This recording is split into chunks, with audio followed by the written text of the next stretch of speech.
bago ngayon. Ito po yung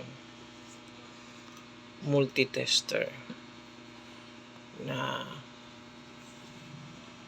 Toho ang brand. Yan. Di bali, ngayon sinerch ko sa internet to. Meron tong mga kahawig. Itong ganitong design. May hawig siya na pang 1942 na tester. Yan. Ito siya nabubuksan. Di bali, ito yung lock niya sa ilalim. Yan.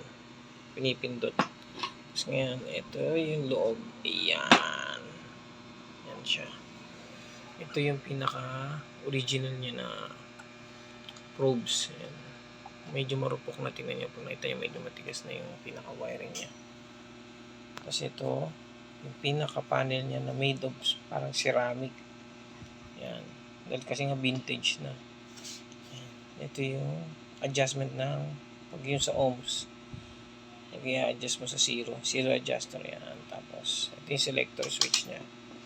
Di bali yung selector switch na to continuous to. Ayan o. Walang umaawat. Yan. Continuous siya. Yan. Tapos dito yung mga kabitan ng probes.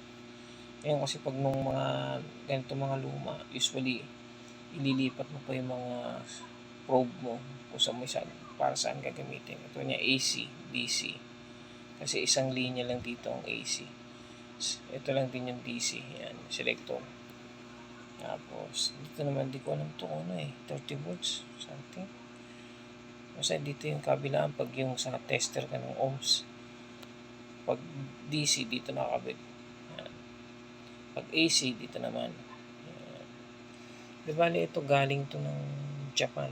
Made in Japan siya. Ngayon, sinerch ko sa internet, wala ko masyadong makitang details about ng ganitong model. Ngayon, papakita ko sa inyo yung pinaka... Ngayon, hindi ko tetestin kasi nga, pero tinestik siya gumagana. Ngayon, hindi ko alam kung ano yung battery nilalagay dito sa likod nito. Ito, makita nyo. Yan, sarado natin. Yan, up, basta ulit. Yan. Dito yung lagayan ng battery niya. Yan. Tatanggalin mo yung screw. Tapos nandito. Ang problema, nung nakuha ko to, walang battery case or something. Kung ano man yung battery na gamitin. Yan. Ayan siya.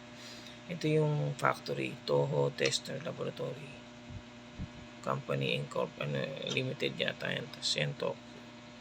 Kasi ito yung model niya 63A na hindi ko mahanap kung nasaan sa internet. Hindi siya lumalabas. Ayan. Ayan, kalimitan kasi pag mga luma na 1950s, ito, papakita ko ba't ko nasabing 1950s to dahil dito sa may gauge, ayan, makikita nyo yun, nakalagay 1955, tapos nakalagay October siguro yan, tapos dito sa kabila yung serial number, ayan, tapos yan, DC milliamps and AC volts, yan, ayan. Tapos meron siyang parang mirror na ganun. Ayan ang Toho brand. Ayan siya. Kaya siya 1950s dahil dito. Ayan. Ngayon, pwede mo rin naman ito tanggalin kung gusto mo. Tatanggal siya. Ngayon, medyo may flow dito sa design nyo. Diba? Makita mo naman.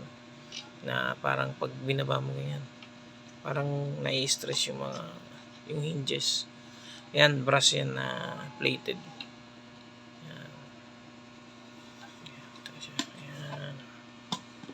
Hindi ko alam kung pang schooling tong ganitong design. Ngayon ko lang ako nakakita. Usually kasi ang bukas, di ba, pag ano ito, parang nakaslanted siya. Well, yan made in Japan. Tapos galing Tokyo. Yan. Maganda rin naman yung pagkakadesign ng kahoy kasi hindi gumamit ng pako dito. Ginamit ng mga slatted lang na design yan para makabit-kabit siya. So, yun lang. Thank you.